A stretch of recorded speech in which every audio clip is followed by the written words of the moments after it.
KPK memanggil Sudin Ketua Komisi 4 DPR Republik Indonesia dari fraksi PDIP terkait kasus dugaan korupsi mantan Menteri Pertanian Syahrul Yassin Limpo. Sudin akan dipanggil dalam kapasitasnya sebagai saksi. Pemeriksaan terhadap Sudin rencananya akan dilakukan pada hari ini, saudara. Namun, KPK belum merinci alasan pemanggilan Sudin dalam kasus korupsi yang menjerat Syahrul Yassin Limpo. Dalam dugaan korupsi di Kementerian Pertanian, KPK telah menetapkan SYL, Direktur Alat dan Mesin Pertanian Kementan, Muhammad Hatta, serta Sekretaris Jenderal Kementerian Kasdi Subagiono sebagai tersangka. Mereka diduga melakukan pemerasan dan gratifikasi. Informasi selengkapnya kita tanyakan langsung kepada jurnalis Kompas TV yang sudah bersiap di sana, Nanda Aprilia. Nanda, selamat siang. Jam berapa rencana pemeriksaan untuk Ketua Komisi 4 DPR Republik Indonesia dan apa sebenarnya kaitannya dalam kasus ini, Nanda? Selamat siang Sisko dan juga saudara, hingga sampai dengan siang hari ini sebetulnya kami masih terus menggali informasi baik dari pihak KPK melalui Kabag Pemberitaan KPK Ali Fikri maupun yang pihak bersangkutan. Artinya di sini Ketua Komisi 4 DPR RI Sudin dari fraksi Partai Demokrasi Indonesia Perjuangan. Belum ada pernyataan ataupun tanggapan ataupun respons terkait dengan agenda hari ini apakah jadi ataukah tidak. Namun hingga saat ini memang kondisinya kami masih terus menunggu awak media di lobi Gedung Merah Putih KPK. Seperti yang terlihat saat ini Sisko, rencananya nanti dalam waktu dekat ini KPK akan menggelar preskon di mana salah satu narasumbernya ini adalah dari Kabag Pemberitaan KPK Ali Fikri. Namun tadi terkait dengan apa sebenarnya tujuan dari pemeriksaan hari ini tentu terkait dengan kasus dugaan korupsi yang terjadi di tubuh Kementan. Salah satu tersangka yang sudah ditetapkan adalah ex-Mentan Syahrul Yassin Limpo. Jadi untuk pemanggilan ini untuk melengkapi berkas perkara penyidikan dengan tersangka salah satunya tadi yang saya sebutkan adalah Syahrul Yassin Limpo. Kemudian tadi juga disampaikan sebenarnya belum didetailkan apa hubungannya Sudin pihak saksi di sini dengan kasus atau perkara ini. Namun kalau kita melihat di sisi lain di sini Sisko, di mana disampaikan dan juga kita mengutip apa yang sebelumnya disampaikan oleh Direktur Penyidikan KPK Brigjen Pol Asep Guntur Rahayu pada 9 November 2023 kemarin.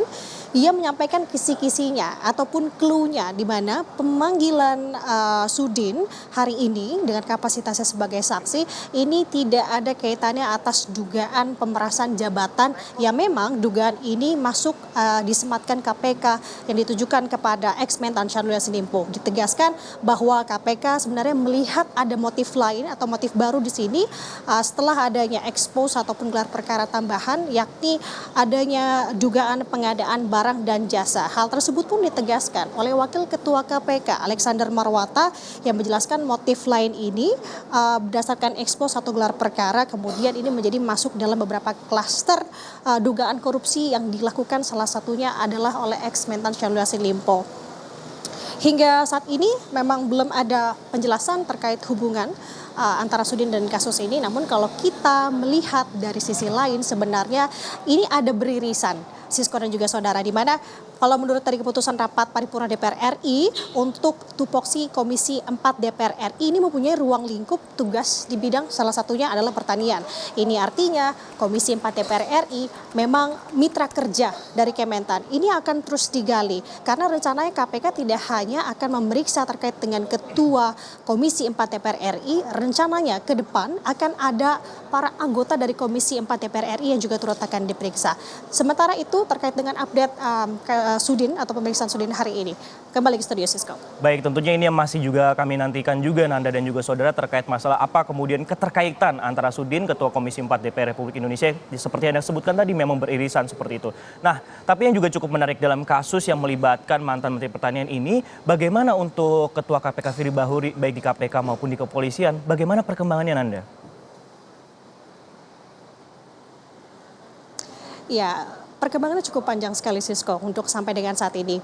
Kalau kita bisa mengutip bagaimana perkembangan dari kasus Firly Bahuri, ya di mana salah satu yang ditujukan kasus yang ditujukan kepada Firly Bahuri ini adalah dugaan pemerasan yang dilakukan atau dilakukan begitu ya kepada ex-Mentan Syahrul Yassin Limpo. Sebenarnya hari ini Sisko dan juga saudara akan ada rapat koordinasi ya, di mana sebelumnya kemarin dari Kabid Humas Polda Metro Jaya Kombes Pol Truno Wisnu Andiko ini menyampaikan bahwa surat supervisi yang disampaikan atau dilayangkan oleh Polda Metro Jaya kepada pihak KPK ini sudah mendapat balasan.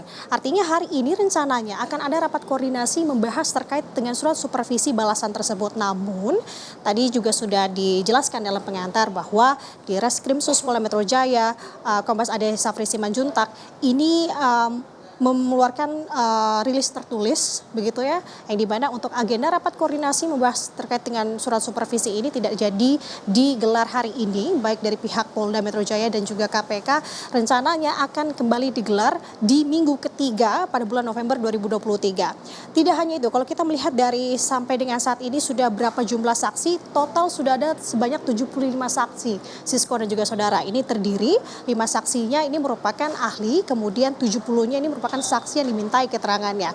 Jadi hingga saat ini memang dari perkembangan kasus Firly di Polda Metro Jaya sampai dengan kemarin 9 November 2023 masih terus dilakukan, di mana yang terbaru memang hingga saat ini Firly Bahuri masih belum mendapatkan informasi kapan sebenarnya ia akan menyanggupi pemanggilan kedua yang ditujukan dari Polda Metro Jaya kepada Firly Bahuri. Karena yang menarik kemarin disampaikan alasan Firly Bahuri ini tidak dapat hadir karena adanya agenda internal dari pihak KPK yang dilakukan di Aceh. Kemudian juga tidak hanya di Polda Metro Jaya saja sebenarnya Sisko, bahwa Firly Bahuri ini juga mangkir nyatanya atas panggilan yang dilayangkan dari Dewas KPK terkait adanya dugaan pelanggaran etik. Ini artinya memang cukup panjang sekali Sisko. Jadi kita akan tunggu sama-sama sebenarnya bagaimana update dan juga pembaruan informasi terkait dengan kepastian sebenarnya kapan Firly Bahuri ini akan memenuhi pemanggilan. Sisko. Kepastian itu yang memang kami masih tunggu juga, Nanda dan juga saudara, terkait kemudian kapan Firly Bahuri bisa menyanggupi panggilan dari instansi-instansi terkait. Terima kasih Nanda Aprilia atas update-nya. Kami akan juga tunggu terkait masalah pemanggilan dari Ketua Komisi 4 DPR Republik Indonesia di KPK. Terima kasih Nanda.